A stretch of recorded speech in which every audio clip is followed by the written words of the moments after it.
Hi everyone, welcome back. In today's video, I'll show you how to upload and share a video using Dropbox in 2025, or as people often say, how to Dropbox a video. First, open your browser and log into your Dropbox account. On the home page, look for the upload button, usually near the top left. Click it and then choose Files if you're uploading a single video, or Folder if you want to upload multiple at once. Next, browse your computer and select the video file you want to upload. Click Open, and Dropbox will start uploading it to your account. The upload progress will show at the bottom right.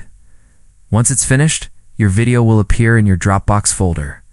To share it, hover over the video and click the Share button. On the right, a pop-up will appear with a link you can send to anyone. If you want more control, click Link Settings. Here you can set a password. Add an expiration date, or limit access to specific people. When you're done, copy the link and send it by email, chat, or anywhere you like. And that's it. That's how you Dropbox a video in 2025. Upload it, share it, and you're good to go. If this helped you, don't forget to like the video and subscribe for more easy tech tutorials.